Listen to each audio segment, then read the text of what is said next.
ça fait 10 jours maintenant qu'on est en mer et on est environ à la moitié du trajet. Il nous reste peut-être plus, peut-être moins.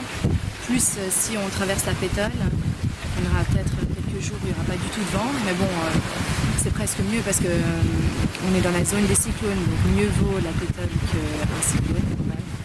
Maintenant qu'on est au milieu, le temps semble moins long, en tout cas qu'au début. Au début, c'était vraiment assez difficile pour le cerveau de se dire qu'on était enfermé sur ce petit espace pendant 3 semaines minimum. Il cherchait des échappatoires, d'autant plus quand j'étais malade par exemple. J'étais vraiment en train de me dire mais comment est-ce que je vais faire? Est-ce que ce serait possible d'appeler un cargo qui vienne à ma rescousse? Je me disais que j'allais pas pouvoir passer les 3 semaines comme ça malade. Et puis ensuite, le cerveau continue à fonctionner assez vite en se disant que c'était difficile de tenir. Plus on avance, plus ça semble facile. Là, on a commencé vraiment à prendre nos repères. On fait plein d'activités ensemble, de la lecture. Moi, je commence vraiment à beaucoup apprécier à partir de maintenant ou depuis, en fait, il y a quelques jours où j'ai un peu plus mes repères. Si on était directement venu depuis notre quotidien en Suisse, ça aurait été... je sais pas comment on aurait géré mentalement. Au milieu de rien, comme si rien d'autre n'existait en fait. Et puis je suis contente parce que j'ai l'impression qu'on commence maintenant à sentir un peu cette notion de perte de repères, de temps. Alors monsieur Jacques, comment trouvez-vous cette arrivée du soleil? Très agréable, c'est sympathique d'en avoir de temps en temps. Et on m'annonce le mauvais temps pour plus tard, donc j'essaye d'en profiter au maximum. Un petit peu de soleil là, ça fait du bien. Profite du soleil un peu? Ouais, ça fait du bien. C'est une boucherie.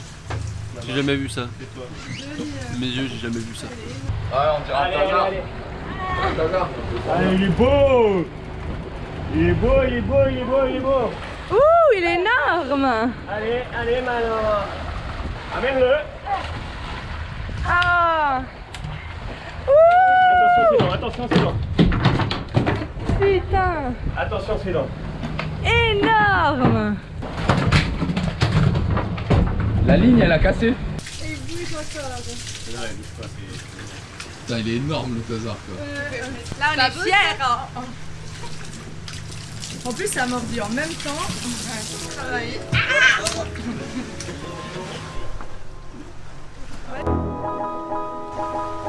Juste entaille la peau tout le long là, doucement. Pierre Walter, Faut que je défasse mon pansement pour te montrer ma blessure, c'est ça que tu veux? la team des estropiés. Pique et t'aspires. T'aspires le noir? C'est pas le noir, il y a un liquide dans le noir. Hop. Allez, on fait ensemble. Attends. Vas-y, Greg. Ah, il y a la bille. Hein.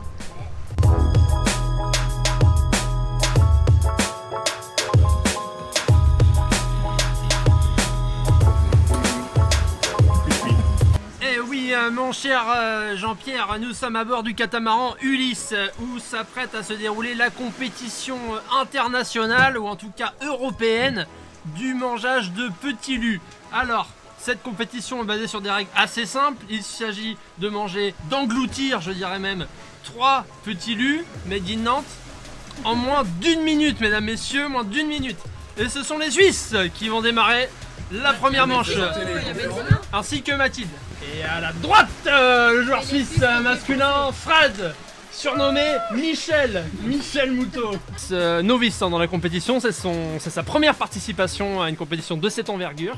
Il est parmi nous, il est là, c'est l'outsider de la bande. Puis vient Gaël qui l'accompagne. Elle connaissait pas les Tiberlus avant de venir sur ce bateau. Et puis nous avons les 2 joueurs français, Voilà, la paire imbattable. Ça fait depuis quelques années déjà qu'ils s'entraînent. Donc pour eux, il n'y a pas de secret. Ils ont déjà réussi 6 burlus en 1 minute. Attendant les petits problèmes techniques, alors nous vous rappelons la question de l'été, le grand jeu de l'été. Qui a pêché ce matin un thazard et une dorade coryphène? Pour Gaël et Mathilde, tapez 1. Pour Pioui et Simon, tapez 2. Et vous remporterez peut-être un gros thon de 100 kg. Attention, ils sont prêts, ils ont peaufiné leur technique. 1 minute pour marquer l'histoire. Attention, attention, est-ce que vous êtes prêts? Vous êtes prêts, monsieur? 3, 2, 1, go, c'est parti! Et c'est parti! Alors que le premier biscuit est englouti en vitesse grand V! Qui n'en peut plus! Voilà que Jacques se démarque sur la droite! Il a englouti tout le biscuit perdu! C'est incroyable! Il reste 45 secondes! 45 secondes pour l'histoire! Il mâche tant bien que mal. Il reste un biscuit dans la main de Mathilde. Deux biscuits dans la main de Mathilde. Alors le chrono, il reste 33 secondes. 33 secondes. Oh là là, Gaël qui a la moitié. Vrai qui continue, qui fatigue. La mâchoire n'a pas été suffisamment musclée ce matin. On a délaissé au profit des abdos. Et oui, c'est incroyable. Jacques qui cède de ses mains. Ce n'est pas interdit. En effet, il faut utiliser ses mains dans cette compétition. Et Mathilde, attention, 8 secondes. 8 secondes, 5 secondes, 4 secondes, il va falloir tirer la langue, mesdames et messieurs. 2, 1, top, ouvrez la bouche.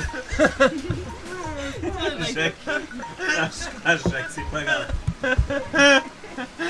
Il a la mâchoire saillante, les dents blanches. On va demander sa réaction à chaud.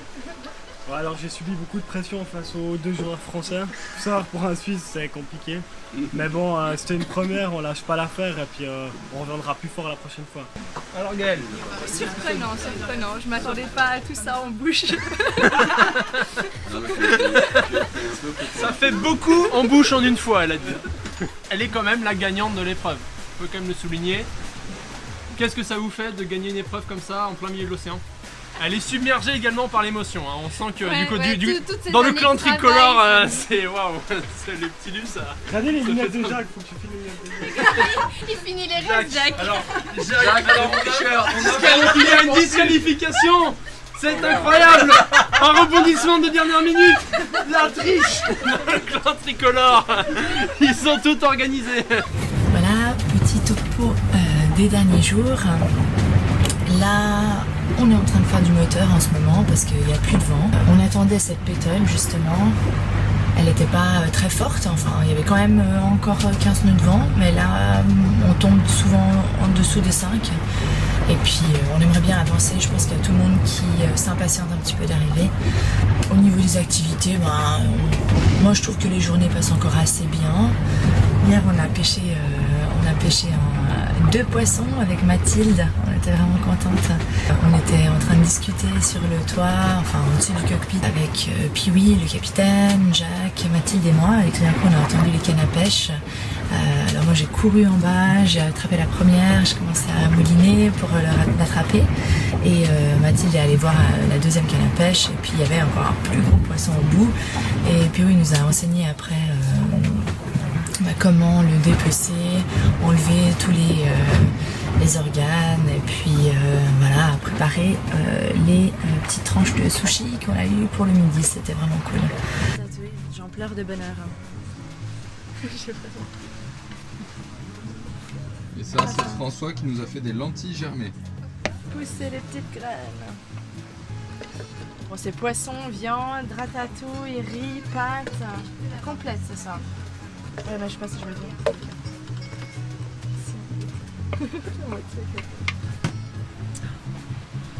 Ah, hein, c'est pas beau, mais c'est beau. Fais voir ton attel, comment t'as fait ton attel? Et bah pour éviter de plier mon doigt, j'ai coincé un petit cure-dent ici, avec 2 petits bouts de scotch, comme ça je plie plus mon doigt et je rouvre plus ma blessure le temps que ça cicatrise. C'est pas un dentiste qui aurait pu inventer ça.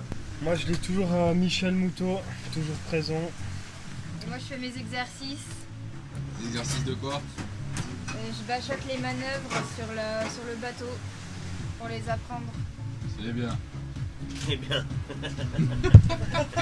Avec sa tête de genou là. Tu me filmes en plus là? Bah ouais. Une transatlantique, ce n'est jamais un voyage anodin. On y laisse toujours quelques parties de soi. Nous allons rencontrer ces hommes et ces femmes qui ont donné de leur chair, qui ont donné parfois jusqu'à leur peau pour que ce voyage soit mené à bien.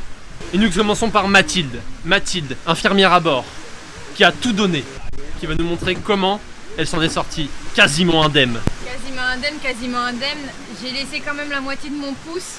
Hein, regardez. Tu vois? Un pouce meurtri. Mais ce n'est pas tout. Il y a aussi le capitaine qui s'est fait surprendre aujourd'hui à plusieurs reprises. Lui, qu'on surnomme l'indomptable, lui, à qui n'était pourtant jamais arrivé, en plus de 30 ans d'expédition, la moindre blessure, lui a aujourd'hui souffert.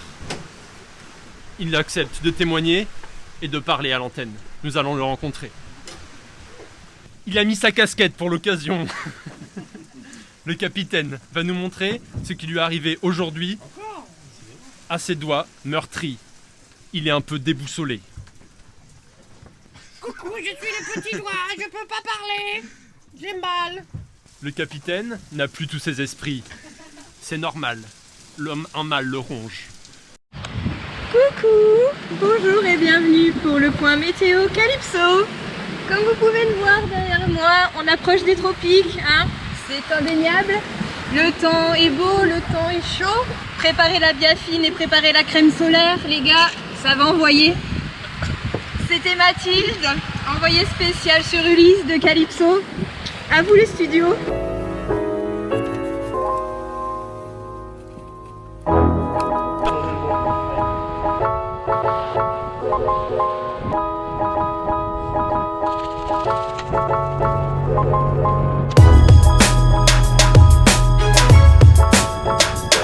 Et voilà la bande. Alors là je viens de prendre mon car et on a un petit grain qui nous arrive sur la gueule, donc on a fait une petite manœuvre, on a changé le noix de côté, on essaye de l'éviter mais on se le prend plein dans la gueule. Donc pour ceux qui savent pas, un grain c'est beaucoup de pluie et beaucoup de vent. Voilà. Et c'est juste là. Cœur du grain la bande.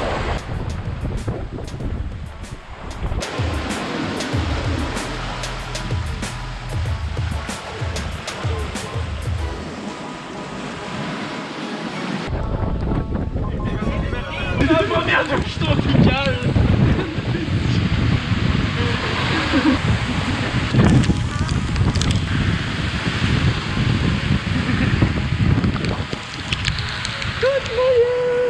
Et voilà la bande, le grain est passé. Et donc maintenant c'est un petit peu de pétole, le vent se calme. Voilà. Le grain est juste là, il s'éloigne. Et voilà la bande, c'est déjà la fin de l'épisode. On se retrouve mardi prochain à 18 h.